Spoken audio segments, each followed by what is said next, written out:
Hello and welcome to yet another of my goings through of my record collection. Now this is to do with David Cassidy. I was a little worried that with me going through the David Cassidy annual a few months ago now, that people are, oh, he's not a fan, he's just taking the mickey. I am a pretty big fan of David. I don't have a lot of memorabilia or anything like that, so when I found that annual I was like, yay. um, but did like to try and get some records or collect the records or singles or whatever. So I thought I'll just show off a few in a way that David was showing off. Yes, it's actually not David with Samantha Fox. I'm not quite sure what on earth they were thinking. I actually thought when I first got this that it was like one of those crummy bootleg things, and like how they used to do those interview bootleg things, and they'd have weird pictures and stuff like that. I honestly thought it was something like that, and I think I got this from eBay, but I'm assured. But that it had had that, which has got the Arista label on it, so it's the real deal. Got romance on the B side. It's the romance instrumental, so if you want to do a bit of karaoke along to that, you've got the B side. My goodness me doing that is quite odd, isn't it? So yeah, so I think it was a case of Samantha Fox was a big thing at the time, or you can honestly say there were two big things on that disc. I'll just go.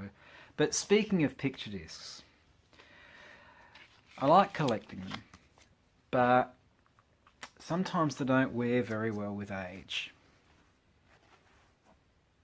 And that's one of them. Oh look, I'll reflect myself back at myself. There we go. Yeah. But yeah, this is one of them. Unfortunately, these others are alright. But unfortunately, picture discs seem to go like that. I don't quite know what the story is. There is a theory that the plastic covers here would cause a bit of the cloudiness on vinyl, and which appears to have been true.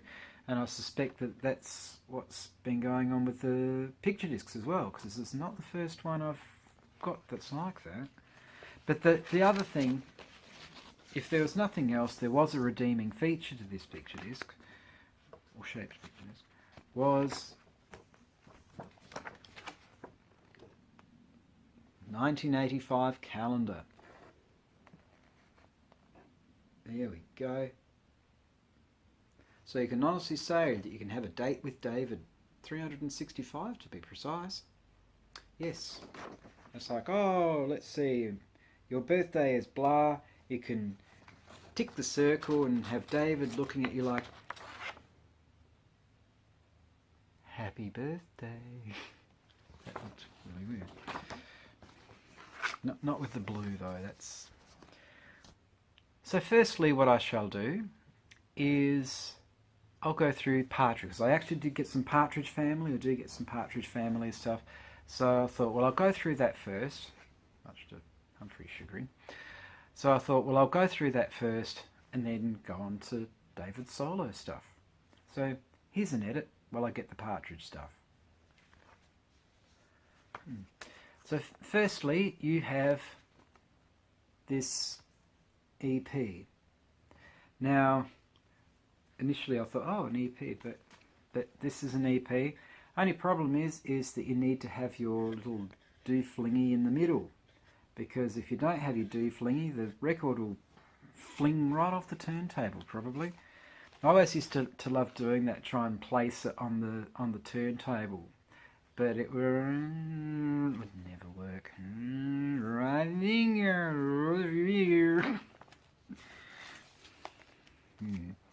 Now, Australia used to have EPs. Quite often Australia would do EPs that nowhere else in the world would do, EP standing for extended play.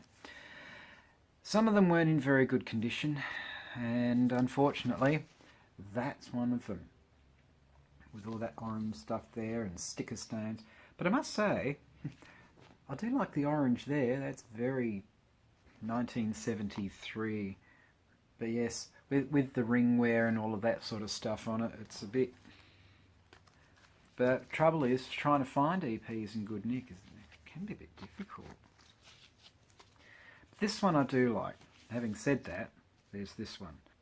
I don't quite know why I like the photo of this. It's sort of, maybe because it's a bit more casual, I don't know. Certainly a lot earlier in their career. This is Partridge Family. Don't do that, you might break your vinyl. Oh yes!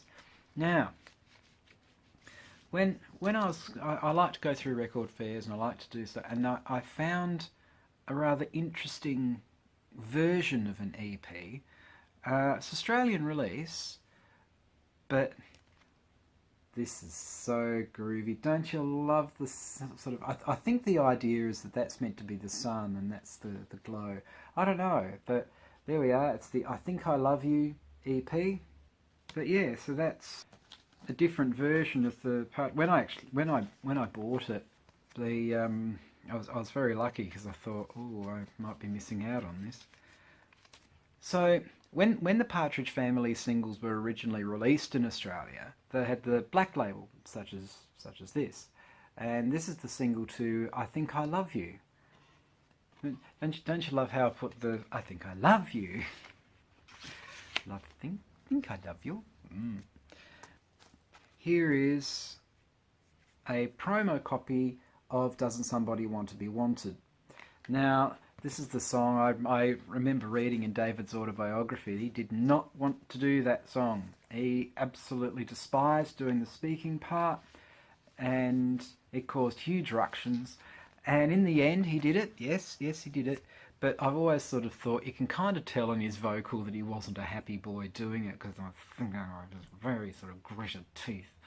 Yes, I do. Anyway, next single. And this is the promo to I Woke Up in Love This Morning. Shame about the red dot there. There's some things that I get from here. Not only would they have the red dot on that side, but there used to be a sticker on the B side, and no amount of attempted removal would be able to get the damn sticker off. Grr. And this is the single for I'll Meet You Halfway, with Morning Rider on the Road. Not a big fan of that song. I love a lot of the Partridge Family songs, but goodness me, they had some stinkers. Now, the next one, I think this is an American copy, but it's got the big hole in it again. Yes. Donut Records. I don't think you'd want to put icing on it though, otherwise, mind you, it could be... they turn records into clocks, so anything's possible. It's the single to Am I Losing You? As you can see, again, Grey Bell Records label. By that stage, yes, it was the Grey Bell Records label. Bay City Rollers were on the same label here too. Same colour, same... The single to Breaking Up Is Hard to Do. Come down, doobie doo down, down. Come down, doobie doo down. I was actually very lucky when I first saw this one. It's kind of had a bit of a bonus that I wasn't expecting, but certainly made the eyes go, wow, this is pretty good. And it was this. Yep. Somehow, for some reason, person put some David stickers on the record, and I was lucky enough to be able to buy a copy of it. And I've never tried to get those stickers off, nor do I have any intention to. They're staying right on there, they are. And that's the single for Walking in the Rain. And this is the single to go with the EP of Looking Through the Eyes of Love. So there's some eyes over there, looking through them, and oh look, there's some love. Now, by the time it got to the last one, I had no idea what the singles were, what the releases were. I bought a lot of these in the late 80s, early 90s, actually. So I had no idea as to what the discography was. So the next couple were kind of like nice surprise. I like the songs on the album, so to see that they were released as a single, personally, I could see why.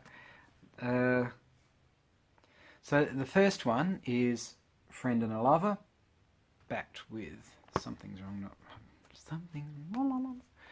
Yes, Just not a huge fan of that one. The Friend and a Lover, I really do. That was a nice surprise, that. And the second surprise was to find this released as a single.